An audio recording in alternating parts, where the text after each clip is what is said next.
I'm going to try to stay right here if that's okay. And what I have planned is a brief presentation, providing some framing for those of us who may not be as up to speed in terms of the process.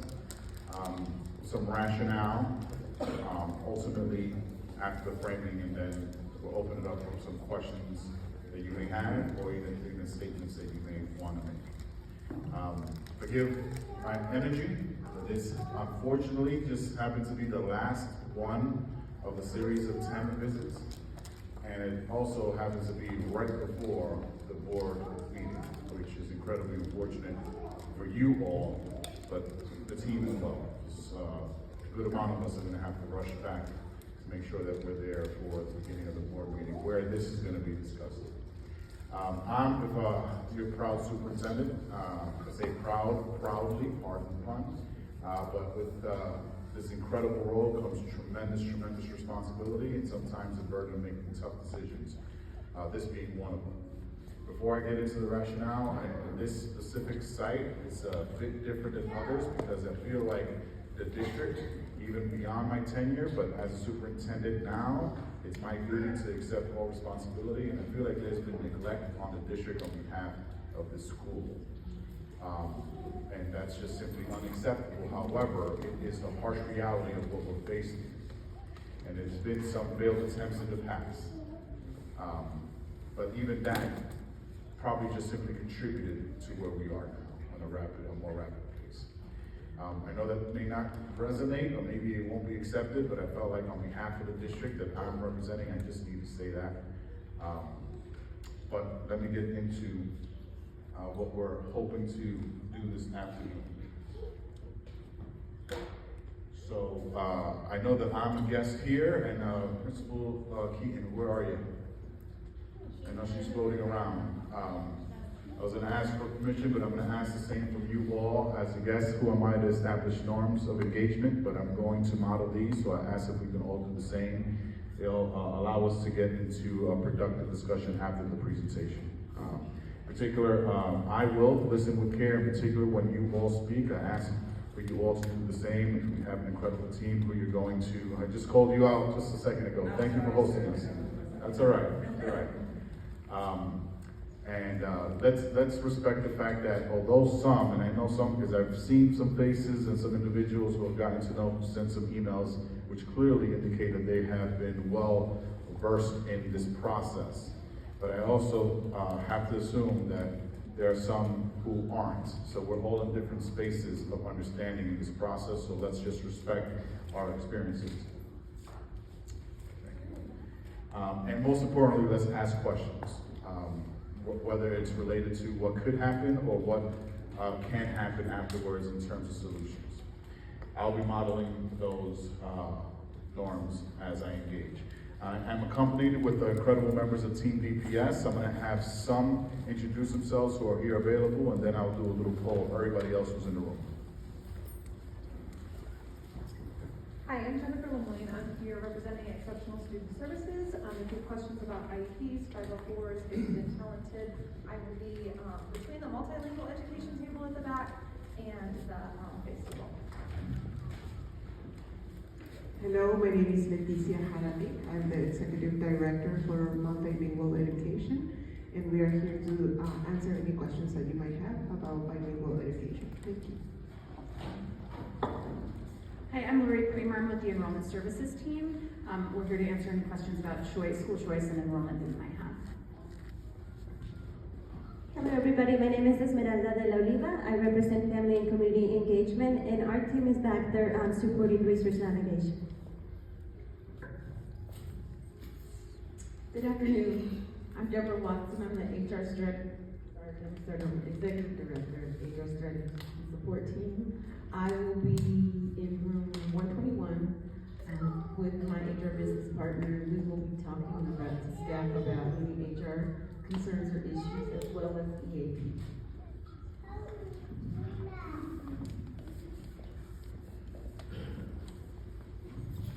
Hello, my name is Tyler Navy. I'm with the Department of Transportation. I'm Dr. Jane Lenneman. I am with the Department of Mental Health and happy to answer any questions around mental health wellness as well as grief and loss. These individuals will be available for the remainder of this engagement, but we're also accompanied with a tremendous amount of support from Team DPS. Team DPS, please raise your hand. See, we are well represented in this space, so any engagement is welcome for all members, from all members of the team. This is what I refer to in terms of framing. The best way that I can describe it, again, forgive me if I'm not emphasizing or giving its credence in terms of, there's much more on how I'm going to explain this, is what I'm saying. So we all have a supervisor. We're employed in Denver Public Schools. Principal Keegan has one. There's several of them in here. Ultimately, it will be me if I provide or ask her to do something via directive. She has a duty to do so. Similarly, for those members of the staff members, there's always a line, a supervisory line. I have one as well. The only difference, the caveat is that it's a body as opposed to a person. The body is the Board of Education. There are 7 duly elected members. So as long as 4 get together, meaning 4 being the quorum, they can direct me. They can't individually, but as a quorum, they can. The mechanism is not verbal, as it could be for any other relationship that exists in Denver Public Schools. We function under policy governance, so it has to be written policy. So for them to direct me as their sole employee, they have to provide it via policy.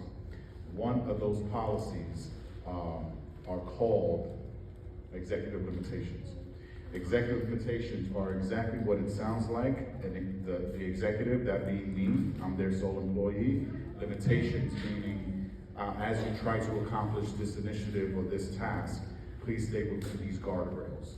Again, that's a very simple way of explaining it, but I think that's the framework that we need so folks can understand, if you don't already, how the board and I engage. How that's important for this gathering is that they, in June, created this policy. We have 18 of them. This executive limitation 18 happens to be the last one they created, which in essence does direct me to address small schools and to right-size the district. So that's the board acknowledging that we have a situation, a crisis that we're trying to avert, and they've said, okay, here's how we want you to try to accomplish it. That is significant because Colombian has been considered for closure in the past. And that was not initiated by the board during that process. That was Team DPS, and I believe Colombian existed on their initial list even before my arrival. I was greeted with a nice list of 19 schools. Colombian was on that list, I remember that. Those processes were initiated by the district, and data analysis and an attempt to just really right-size the district on their own accord. Ultimately, that would have resulted for the board's consideration. Significant difference in this process, because this is originating by the board via their policy request, which means I have to deliver a package. Or back to those supervisory examples that I provided, I would be either insubordinate or derelict in my duty if I chose not to. So I have to deliver a product, right? In doing so, I needed to be thoughtful in the approach. So of course I considered all schools. You all can see that, am I blocking? And apply a criteria, which you'll see in a moment, the criteria. Then we had to really look at regional schools. We have an incredible amount of elementary schools throughout the district. Considering a school like Colombian and comparing that to, let's say, a school in the far northeast does not make sense, right? So we needed to look at regions, and we refer to those in this analysis as clusters. So clusters of schools throughout the city. So then, that's time to make decisions and identify some potential solutions. So using that methodology, I applied the criteria, which you see before you, and it's pretty simple to understand, but incredibly impactful in terms of the outcome that it produces. Green means things are looking great. Yellow, not so much. Red means that we're either in a crisis or heading into a crisis around these criteria. So first, we looked at building use utilization, how much the building is being used. So that means a comparison of how many students are at its maximum versus the actual. Total amount of students is a sustainable enrollment, which is the second. Then kindergarten class was analyzed, because if you have a robust and a large kindergarten class, that's foundational for sustainable growth in system, right? So that was looked at as well. And also the choice in and choice out patterns, significant data point in this district of choice to see what families are deciding. Lastly, we looked at SPF, which stands for School Performance Framework, which is a rating that the Colorado Department of Ed gives all schools on an annual basis. And although that is part of the criteria, I'm pleased to say that not only in this case, across all the recommendations, it was not the determining factor. The other areas were so significant that it yielded the results for my recommendation. So this criteria and the aforementioned methodology led to this analysis. So this represents the cluster and schools in the region. And when you apply the criteria that I just described, you'll see that Colombian is the clear outlier in all of these areas. I'll leave it up for a second.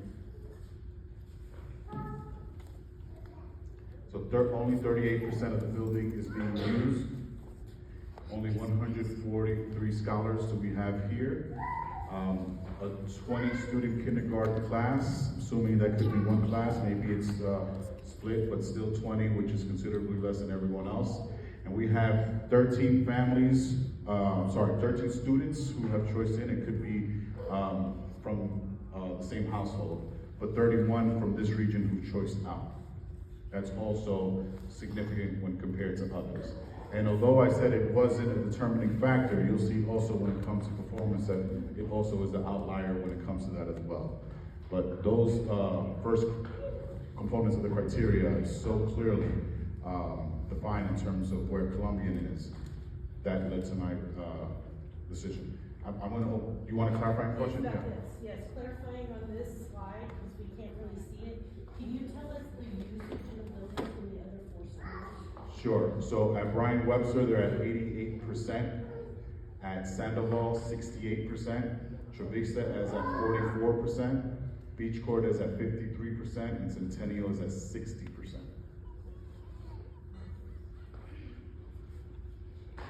So the recommendation is to close Colombian and then create an enrollment zone, very similar to enrollment zones that we have in the district, which will encompass these schools, a lot of the schools that you see on this list, actually every school that you see on this list. So that would incorporate Centennial, Beach Court, Trevista, Edison, and so forth. This is the map, I'm sorry. So everything reflected in the green. So that's a framing that I wanted to provide. I also feel compelled to share the financial burden, and again, that the district has to hold the responsibility when it comes to it, because to the tune of, if I'm not mistaken, in terms of staffing, I'm trying to get HR's attention. 17, and that's classroom teachers, yes? And the overall budget is here around $3 million, yes? So I think 800 is a 600, somewhere between $600,000 to $700,000 this past year. The district has supported Columbia. It's a tremendous amount of money. And I'm not saying that that was done with regret. We graciously did it. We've done it for 3 years. I think 3 years we've done over $1 million, close to $1.5 million of budget assistance and small school subsidy.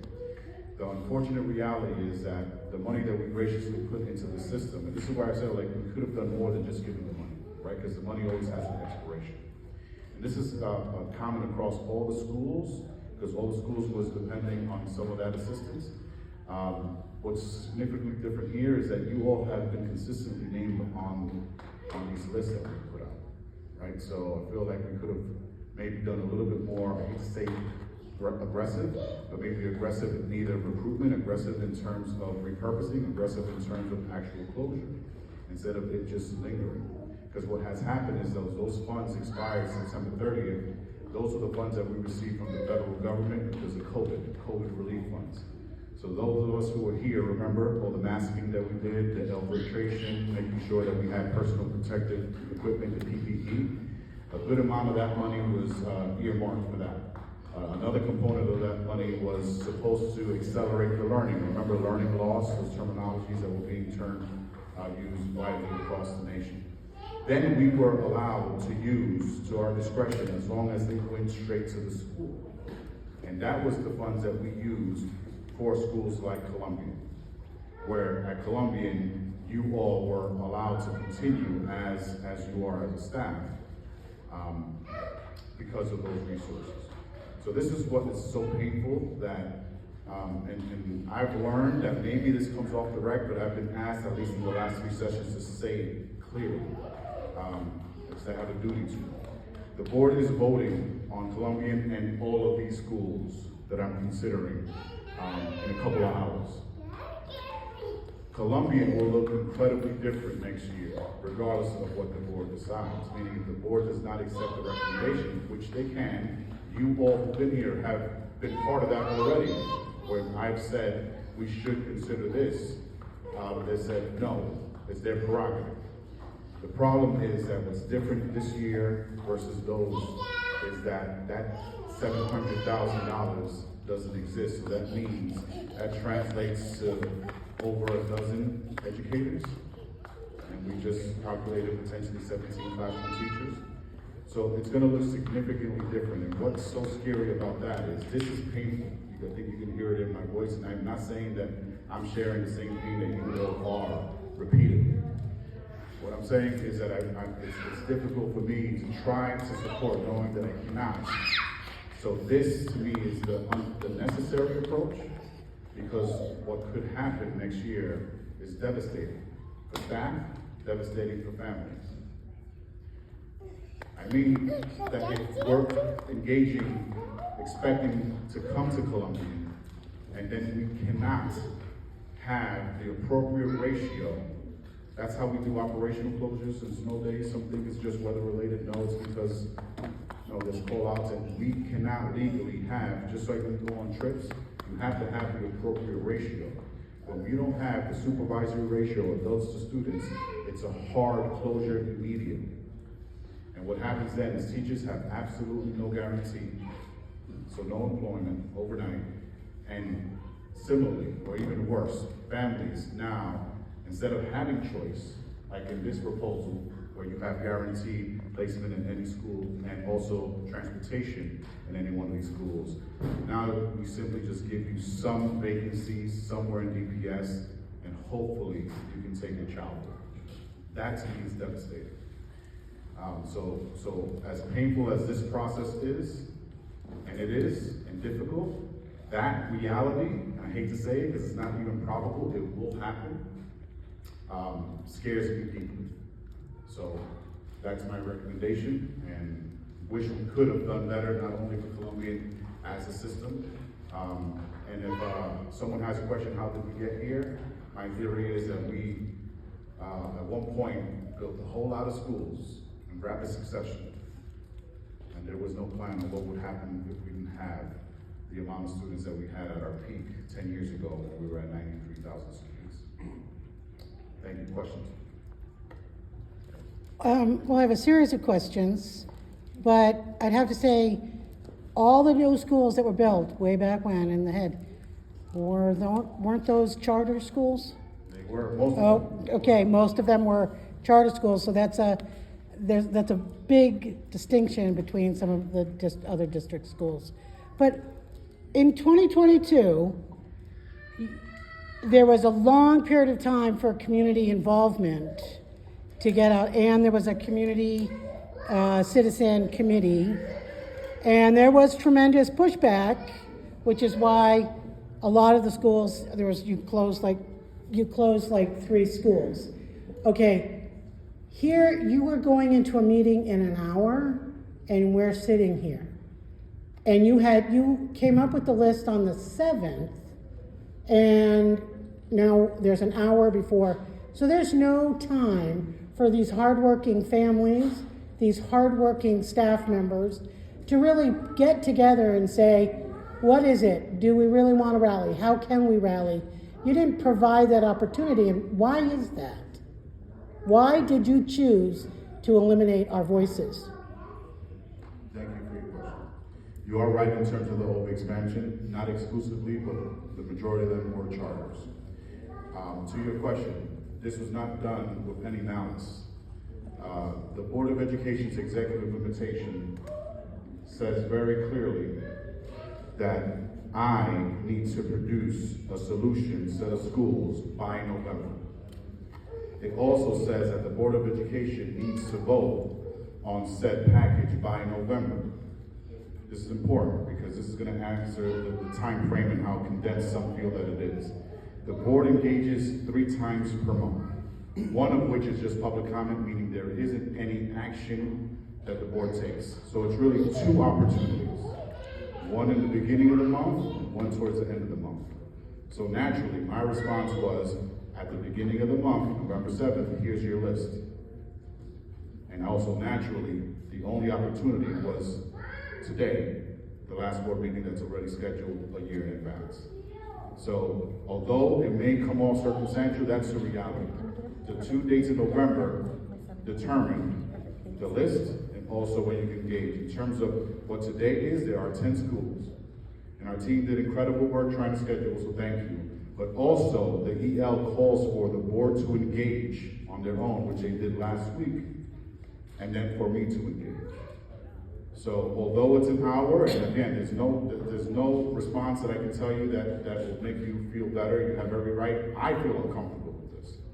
But there was always going to be one school on Monday and one school on Thursday. And you all are on Thursday. Well, and then that goes to my question though. This school was on the list, and as were the other 10 in 2022. So really, you've had since 2022 to have a lot of community input and to sit down and say, what are we going to do to change the situation before I have to deal with these issues again, before I have to come up with that list? So what was done on behalf of the district, not on the school, to improve enrollment, to make those changes? What was done? It's not clear to me. Thank you. Just a point of clarification. The 10 schools were not necessarily on the list before. We have seen some schools, no, it's an important piece because that came up in another school's conversation, that they're attributing being on the list for the sole reason why they're potentially going to close. And it's an unfair conclusion to make because there have been several schools. There was a list of 19, then there was a list of 16, and in certain cases, those schools actually increased enrollment. Right, so some will refer to it as a scarlet letter or a death sentence. It's terrible terminology, but that's what they've said. And it's unfair to just categorize it that way. In terms of what we've done, here is one example. I've contracted with a group who has done miraculous work across the nation that is performance-based, meaning we didn't pay a penny unless they can actually produce a student that was never enrolled in Denver Public Schools. And then because of their hard work, door knocking, recruitment, now they're in Denver Public Schools. That yielded less than a dozen students. And here's why. We simply have less students. Declining birth rates at a record low. Gentrification is real. In particular in this neighborhood, I used to live in this neighborhood years ago. So those 2 factors, there aren't the bodies there. And we have too many facilities. So the harsh reality as a district, we had to do some sort of condensing. Okay, I have just one more question because I don't want to be the only one asking questions, and I realize I have an awful lot of questions. But so if you look at the list, most of them have a 75% or higher Hispanic with like a 10% higher African American, with the exception of Palmer, which was like 52% white. I just, that is a really hard statistic to hear and to look at when you also see all the schools that there is a tremendous amount of segregation happening in Denver public schools. And this action alone is going to impact that. I mean, there is a study that says 70% of white students go to predominantly white schools with no free lunch or, so that's harsh, and needs to be addressed. So I guess if you're going to close these, what are you going to do to kind of change that along the process? So 3 years from now, we're not sitting here watching you close the next group of highly, Hispanic or African American schools. Thank you, and I agree, incredibly hard. Sorry, I won't ask you. A couple of points there in terms of how to respond. One is the board acknowledged the fact that we could be causing additional harm in historically marginalized communities. It's embedded in the executive invitation. Hence, since you mentioned school, why Palmer is on the list. Okay. In terms of the solution, well, the reality, before I get into the solution, is that the gentrification issue and the density in terms of how many schools we have versus bodies are regional, and they happen to be in communities where students, families of color live. This area in particular, heavily in the Southwest, where there's a tremendous amount of schools represented in the package. This is how we plan to address via the enrollment zone. Because although those statistics that you mentioned are the makeup of this school, it's not the case when you look at other schools in this enrollment zone, in particular Centennial.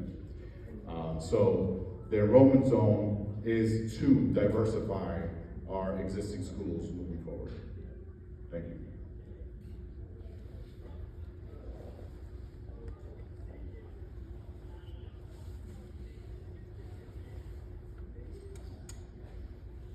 What's gonna stop you from closing the school?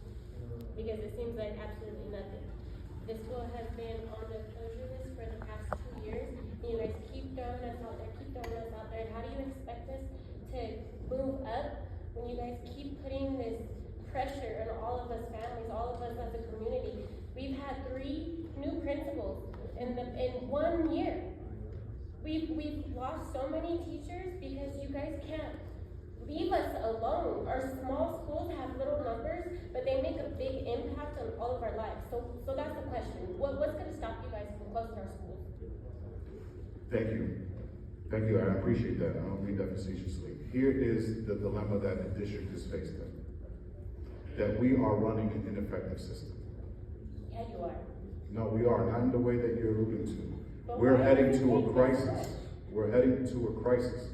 This school, and yes, all those factors contribute to the realities of where we are But now. all these help in this room, and you guys are barely coming here to help us? All of these tables you have set up, all of these people that are here to help us, and you're barely now bringing them to the school to come help us when you're already probably in the back of your mind made up your decision on what to do with our school? Where is all this on-set help when we needed it 2 years ago? So, I understand the frustration. I'm not gonna pretend as if I'm in the same space that you are. But the solution are students. It's not the folks who are in the perimeter of this room. I've already cut central office at a record amount. When I first arrived, it was a very bloody reorganization that had 80 folks who were in central office no longer working in central office. It yielded $9 million in savings. $9 million that I graciously put and repurposed for our staff members. That's what we were able to settle that contract back then. I can't cut more because our schools are already saying, to your point, that we are not being supportive enough. Meaning that I perhaps cut too deeply back then. Or just be here. You keep talking about money. Why don't you guys be here? Physically and emotionally, now all of a sudden you have all of these resources for us. That's what I'm saying. You keep going back to money. And what about our community? What about getting together with the parents, with the teachers, and keeping us here? When Benita was running our school, we didn't have a lot of funding, but she and all the office the office staff and all of the faculty that we did have here at that moment, they put stuff together to get us the funding that we needed to do for our school, for our after school. You guys weren't funding our after school. Our school was funding our after school program for our kids. I understand. So, when Benita was here, perhaps you all were funding that specific program, but I can assure you that we were funding close to 40% of the staff at that time. So it's ultimately, I hate to say it, about numbers, but it's about students. Us being here will be helpful, but it doesn't solve the issue. Students is what we need in here, and we don't have them. We've attempted to get them. They're not around. They have a choice in. So students are the solution, and they're not in Colombian and all other parts of Denver. We have considerably less students than we had when we needed all these schools. So it's not money, it's students, and students actually bring the money, because that's how we're funded as a school. Okay, and as far as the school choice thing, I'll tell you one thing, I've moved 3 times in the past 2 years, and my kids have been going to Colombian since my son was in preschool 1, and he's now 8 years old. So, you know, that should say something, that should tell you about our school and what we got going on here. The school of choice doesn't matter. I appreciate it. Yes? I think she asked, what can we do to stop the school from closing? Which there's a vote in like 4 hours, 3 hours, 2 hours. What's the answer? Well, no, Is there an answer? the answer is that this continues to be my recommendation. Because this is how I am being responsive to, again, the directive provided by the board to me. So this is how I'm responding to the homework assignment. So you're closing. I'm That's recommending the closure. The That's board your has to answer. decide. You're closing. That will be my recommendation. The board has to decide that. There you go. That's the answer. So the decision's already made? I don't make the decision, I make the recommendation. My recommendation is closure. Your decision for your recommendation is already made, that's already done. My recommendation is for closure, yes, for Columbia. Because our numbers on the time clock, we do that, they're really important to us. And we're trying to keep them there in the school. Here, And they're improving. here. I'm sure they are. We're a and I'm blended sure they family. will. Our oldest son has moved schools in the past 3 years, 3 different schools, and this is the one that he feels the most comfortable to where he could actually learn. He feels that he's getting the help that he finally needs and deserves, and you guys want to take it away. You want to take it away. The Board of Education, are they all in this room right now? No. No, exactly. Why? Why is that? They were here last week. So in why part- are you guys coming to our school now? I believe you missed the framing that we Years of did. it. I know, I understand, and I understand this is frustrating to hear, so forgive me, this is not me trying to be combative in any way. I believe you missed when I presented on why your questions, I'm sorry, I don't know your name, I provided the answers to it. So the board engaged first, I engaged second, then ultimately the board considers, and November dates are critical, because the assignment that I was given asked me to deliver November, and also for them to decide November. Shouldn't you guys all be here for these important conversations? The executive session says that it's them on their own, which they were here last week. Don't know if you were part of that conversation. And then me. So that was all written out. Yeah, okay, but, you know, for some of the families that come here, coming here to meet you guys when you want to on your terms is a little difficult sometimes, so excuse me for not being here for the first 2 times, but I feel like if that's your guys' job as superintendent, as Board of Education, you guys should be here every single time. I agree. I agree. It's So also, you're gonna go and tell the Board of Education how it went to you in your eyes, and then you guys make a decision off of that, is what's happening. well, the board also engaged, so they have their own thoughts. I do not know what they're going to decide. So again, they had their own engagements, and they were impacted the way that they were impacted. remember that this has happened before, and they've decided not to. I feel like I have a duty to tell you what I am going to do, which I have already. My recommendation for this school will be to close based on the figures and the realities of Columbia. I can't speak on it. I don't know what they're going to do. So my recommendation to help our school instead of close our school, because to you, it's helping because of the money and the students or whatever. But to the community, to the school, it's not helping none of us. And the school that you recommend, who says that we're gonna put our kids there? If our kids were, if we wanted our kids there, they would be at this school. So I do feel that this recommendation is going to help the scholars in Columbia long term. And this is where I believe that we may have differing opinions.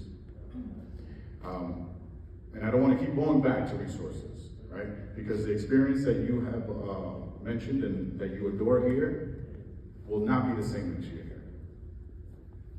No, I realize that. I understand that it may be difficult to post process. So the Colombian that you love and adore will not be the Colombian that you love and adore September. It will not. There's a very good chance that it just simply won't continue to function. So for that reason, I had to consider that. And this is my solution. So, going back to, you talked about the utilization of spaces in the other 4 schools. I'll use my teaching voice, I'm good. Thank you. So you talked about, percentage of space being used, but do you actually have numbers of how many students are currently there in those other 4 schools? Yes, that's the second column. You want me to read them out as well? Yes, would you please? At Bryan Webster, it's a K-8, so to be a fair compare, well, it's 650-ish students. 143 here, 318 at Sandoval, 388 at Teresa, 218 at Beach Court, and just shy of 400 at Centennial. And can I ask, I think Edison is within our boundaries, why isn't Edison up? Edison is, Was I, yeah, Edison Right- is in right that there. zone. it's, But I don't see Sandoval in that zone. what is the total enrollment? It should be on the slide there at 537. Okay. And so I guess my follow-up question to that is, when all of this first started happening a couple of weeks ago, with your recommendation, we've had at least 3 families I know of that tried to move. I think one tried to go to Centennial and one tried to go to Edison, and I'm not sure about the third one.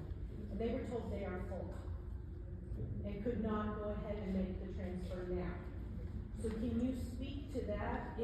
If that's going to be the case moving forward when our students try to move and choice in to these schools and they're told they're full, how is that going to be a choice for our students? Yeah, thank you. Great question. Great question.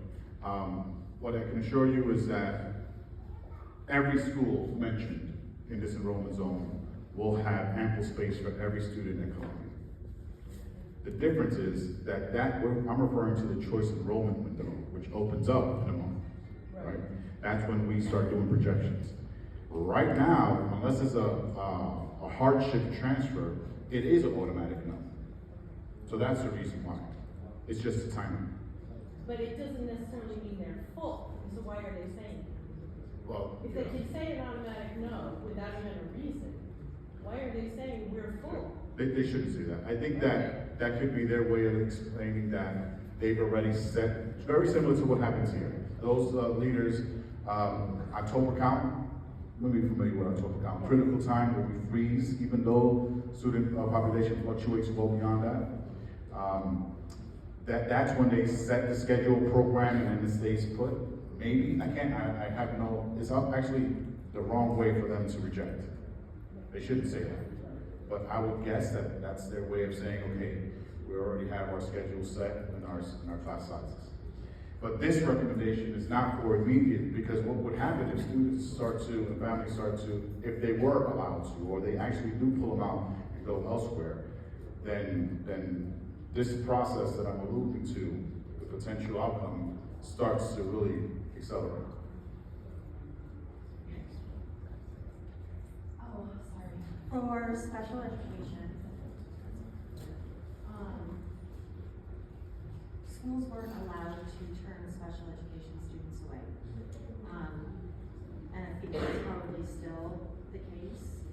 How do we know, how can you guys ensure that families won't be turned away the same way sped? Is it like, you couldn't even ask for IEPs or any of those kinds of things when your children were trying to choose into a building? Yeah, so I'm surprised that that is even the case because they can't turn them away. Lori, do you mind speaking about priority and choice and also the services? Thank you. Can I ask for clarification? I think you might be asking, are you asking about IEPs or are you asking about students coming out of Colombian? I'm worried about students in general that are trying to choose into another school, and I've been around for a long time, but yet have been maybe somebody saying, we would rather have a different.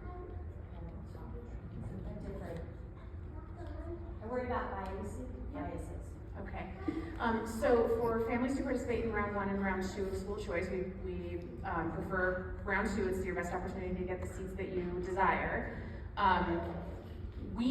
Our system is automated and it knows who all students are and it knows where they're coming from. And so students who are currently in K through 4 at Colombian will have closing school priority on their applications for all of their schools, which is our highest choice priority in DPS schools. And so schools through choice don't have an opportunity to turn people away. They may have an opportunity to not take any more kids, but they can't skip a student to go to the next student. It's not how the system works. The system doesn't allow them to do it. Quick follow-up to that. ECE students, so like my current ECE students will be going to kinder, but also we have a 3-year-old program here. So how do you deal with that?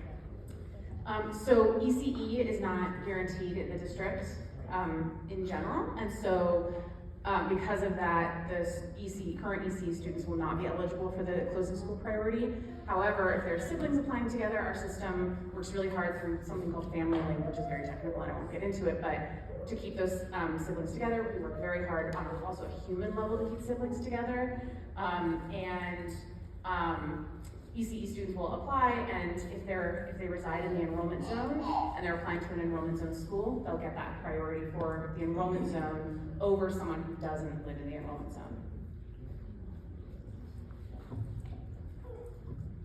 I apologize if I missed it, I came in a little late, but, so for me, I came to Colombian as a kid, and I brought my kids through Colombian. I got priced out of the neighborhood, so we moved, but I drive her to Colombian every day. If this school closes, are we not gonna be able to do any DPS schools because we're not even in the district? How does that work? Oh, great. You want to rehash the priority? So you have a student who currently attends Colombian. In what grade? Third grade. Okay. Closing school priority will apply to your student just like it would to any other student. We don't differentiate between in-district, out-of-district, in the zone, out of the zone. We understand that your education, her education is being interrupted, and we want to give you every opportunity to get into other schools regardless of where you live. And I have a question to that. Like some parents, like myself, we did this, drive her here for the pride of it. Now it's gone. You guys factored in the kids who are just gonna get out of DPS? Well, that makes this problem worse. Yeah, thank you for that question. It's been a common question across the schools and the parents that we've engaged with. We do realize that there will be some attrition. So yes, in a perfect world, we will absorb all the students. That's not gonna happen, so you're absolutely right about that. However, this year in particular, we've seen a trend that we haven't seen, I would say, either ever or in the foreseeable recent history of DPS, where we have more students from out of district, meaning Douglas County, Jeffco, and so forth, coming into the district as opposed to leaving.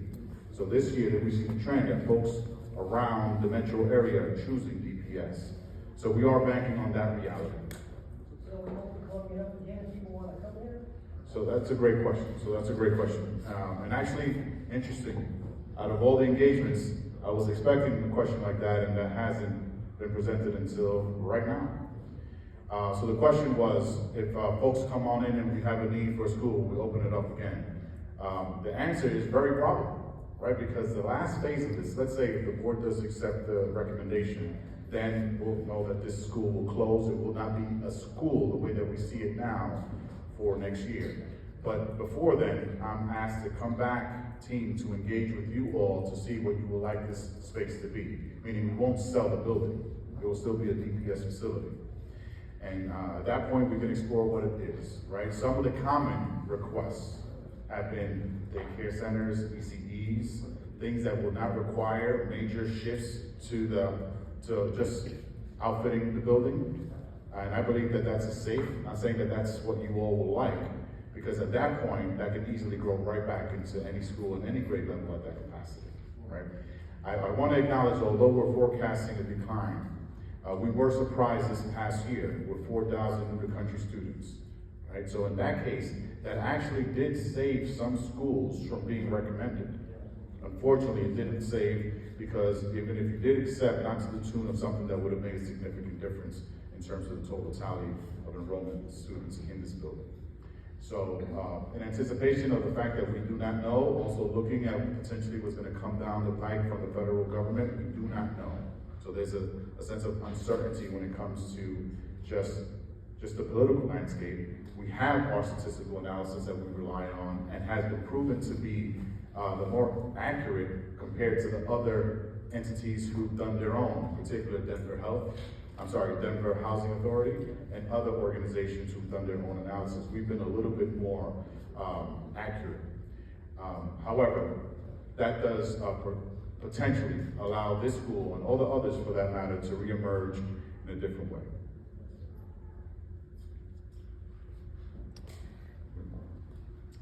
Sorry, it's just me again.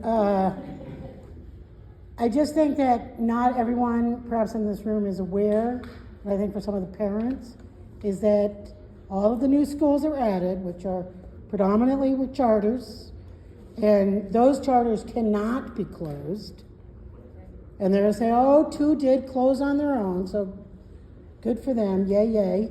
But charters also have accepted tremendous amounts of money from, Bezos' ex-wife, the Walton family, the Billionaires Club, has totally supported charters. So they keep going. And so that's an issue where you're taking the non-charter schools and they start closing. At some point in time, you're going to have to deal with that. And this is not the only city that's faced with this problem. All the people that started the big charter, Philadelphia, all of them, it's the same problem that keeps happening. And as the superintendent, it is your responsibility to make sure that that's dealt with and to make sure that these communities are dealt with in a more equitable way. It's, this is not good. This is not good. I couldn't agree with It's heartbreaking. It's a sign of what's happening in our country. And it's, segregation should not be a word that comes up in our society right now. Again, I couldn't agree with you more. I think that we as a district, again, overexpanded and certain type of governance models in particular. And then again, that was then, and you can argue that there was need for that. A lot of the folks here weren't around during that time. What I can say is that it's a shared responsibility. Yes, I have the burden of being the recommender of a lot of controversial decisions, this being one. But ultimately, the Board of Education is the one who accepts it, just like potentially what's going to happen now. The charter renewal process happens on an annual basis. Also, new charters per Colorado law, meaning even in spite, I just want to make sure that I'm clear. I can see that you're recording this, so I'm going to say very, very firmly, right? Is that even though we are clearly in a crisis when it comes to enrollment, if a charter network or a charter school decides to apply, we have to, by law, consider that application. To me, that's ridiculous. But again, I would be and subordinates.